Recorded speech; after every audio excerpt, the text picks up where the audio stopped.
Mesdames et messieurs, bonjour. Que la paix du Seigneur soit avec vous. Aujourd'hui, nous avons pour thème les barrières des sorciers.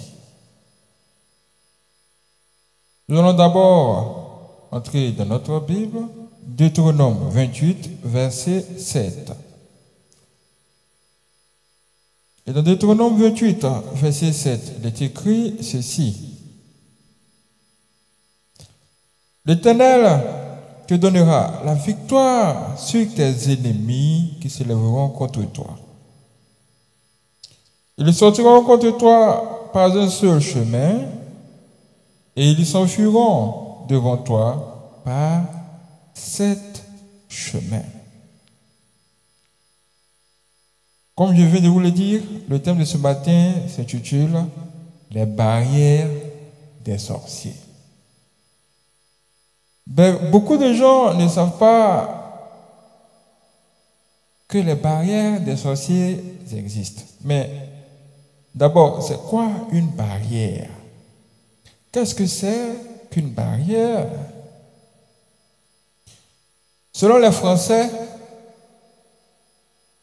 une barrière, c'est comme l'assemblage de plusieurs pièces de bois ou matériaux servant à fermer un passage. Ce qui veut dire que quand on parle de barrière des sorciers, on parle des obstacles que les sorciers vont mettre sur ton chemin. Des obstacles qui vont mettre sur ton chemin dans le but de t'empêcher d'atteindre ton objectif. Savez-vous que cela existe? Parce qu'en réalité, les gens ne croient pas tellement à l'existence des sorciers. Mais à quoi cela ressemble au juste? À partir de ce témoignage, vous allez bien comprendre cette affaire. Un jour, un homme s'est levé et il a dit qu'il va construire dans son village. Mais ce qu'il ne savait pas, c'est que quand il ouvrait sa bouche pour dire ça, automatiquement, c'est les sorciers qui se trouvaient dans son village à des milliers de kilomètres, ils étaient au courant de cela. Ils avaient déjà entendu ce projet-là. Tout de suite, ils se sont mis dans une grande colère. Ils ont commencé à se dire, mais nous on est ici, on est au village ici. Et lui il quitte là-bas, il dit, il veut venir réaliser ici, il veut venir construire ici. Comment est-ce que nous, on va faire pour le bloquer? Vous voyez ça? Quelqu'un qui n'est pas ton parent, parce qu'il est sorcier, et qu'il est dans le camp des sorciers, il met sa bouche dans ton affaire pour savoir comment faire pour te nuire, pour t'empêcher de réaliser ce que toi-même, tu vas prendre ton propre argent pour réaliser.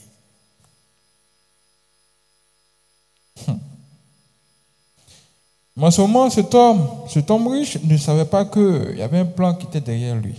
Qu'est-ce que les sorciers ont dit? Les sorciers ont dit que nous, on a l'habitude de mettre des bâtons dans les roues aux gens pour les empêcher de construire. Mais pour son cas, nous, on va le laisser construire. On va le laisser finir la maison. Mais comment il va dormir dedans, là, c'est là nous on va voir.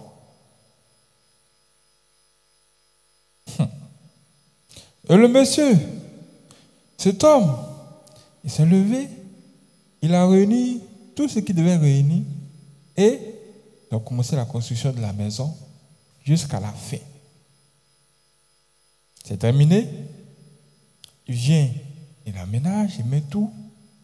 Et il commence à dormir le premier jour. Puis, le deuxième jour. Le troisième jour, tout va bien. Il envoie même tout le monde, ses amis. Oh, venez dormir chez moi, venez voir ma maison, comment c'est. Regardez comment c'est bon. Dès qu'ils ont fini tout ça là, un jour, lui-même il était dans la maison et tout à coup, il entend le bruit de l'avion. Goudou, goudou, goudou, goudou, goudou, goudou, goudou, goudou. Il dit, mais nous sommes au village ici, il y a quel aéroport ici? Ou bien, il dit non, peut-être qu'il ne voit pas bien. Il regarde à gauche et à droite, il n'y a pas d'aéroport. Il dit ok. Peut-être que c'est un rêve. Après, il attend. Miaou, miaou. Des chats. Il voit maintenant des choses bouger dans la maison. Il voit des trucs bizarres. Hein? C'est devenu tellement effrayant que la même nuit, il a fui la maison. Il allait dormir chez le voisin parce qu'il a peur. Il a peur de ce qui est en train de se passer chez lui. Les se sont dit, on va le laisser construire. Mais, comment il va faire pour dormir dedans là? C'est là, nous, on va voir. À un moment donné, le voisin a dit, bon, ce qui se passe là, vraiment, c'est compliqué, mais ici, là, c'est comme ça. Tu aurais dû appeler un homme de Dieu pour qu'on prie sur la maison. Enfin, on prie sur tout avant que tu ne commences à construire. Voici comment, ce qu'il n'a pas fait dès le départ, il va décider de le faire maintenant. Donc, il va chercher un homme de Dieu et solliciter l'aide de l'homme de Dieu afin qu'on puisse faire la délivrance de la maison. Maintenant, il a appelé l'homme de Dieu. Dès qu'il a appelé l'homme de Dieu, tout ce qu'il a dit à l'homme de Dieu, tous les sorciers de ce village-là, ils étaient en même temps au courant. Ils disent, hein?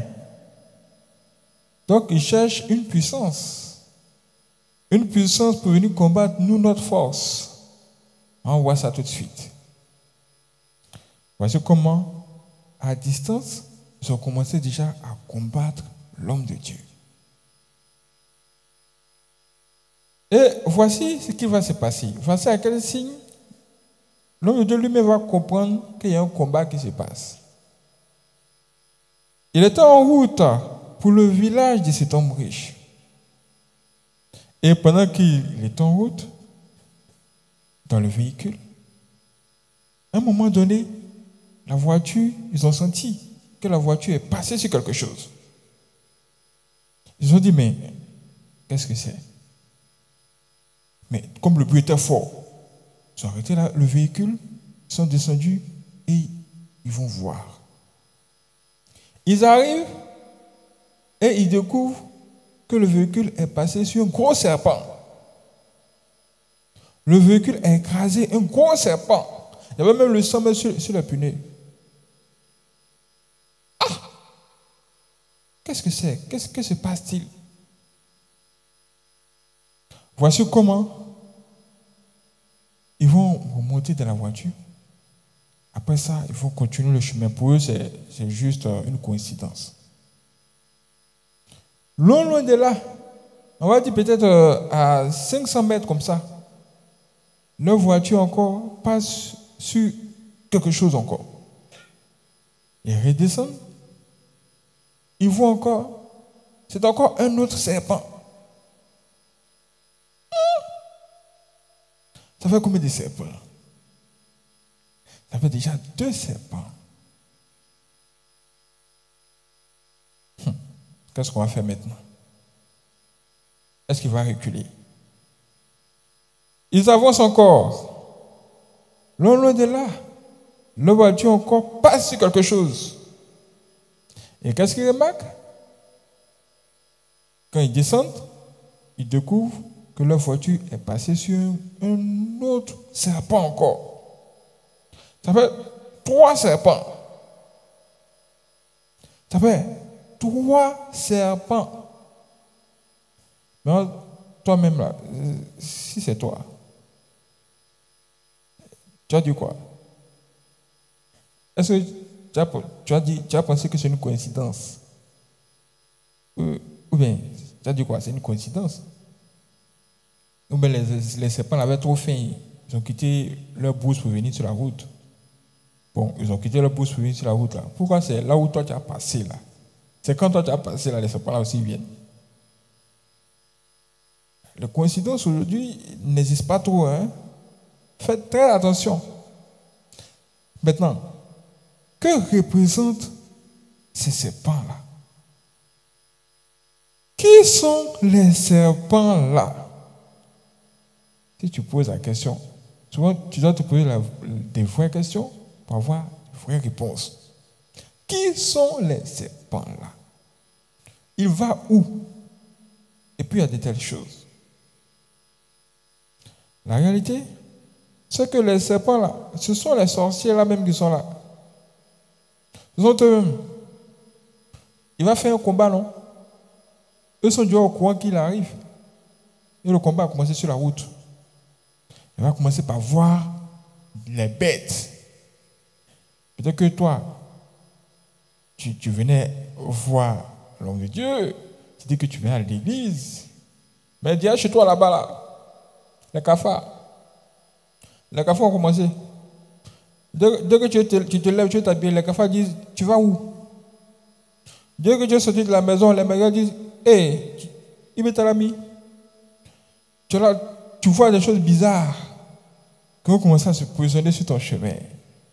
Ça là, c'est ce qu'on appelle les barrières des sorciers.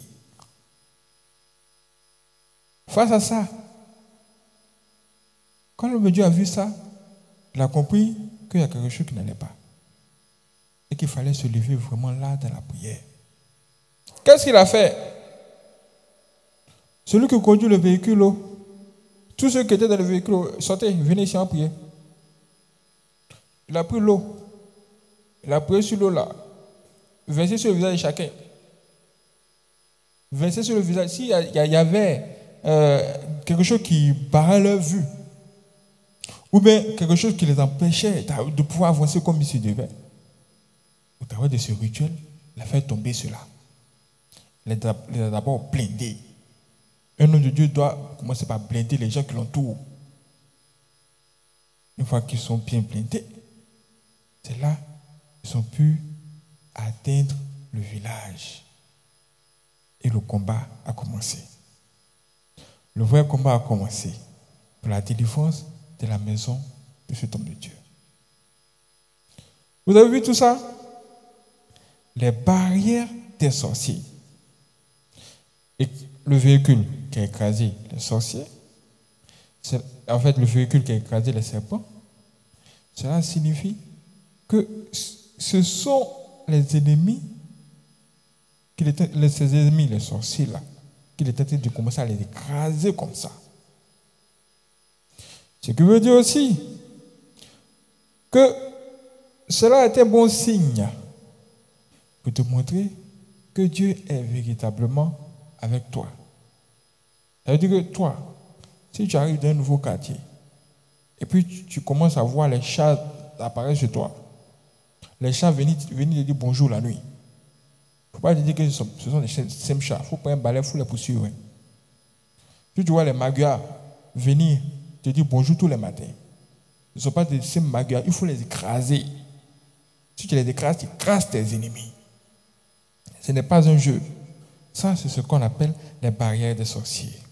En cette fin d'année, que Dieu te donne la force et la puissance pour détruire tous les obstacles que tes ennemis mettront sur ton chemin.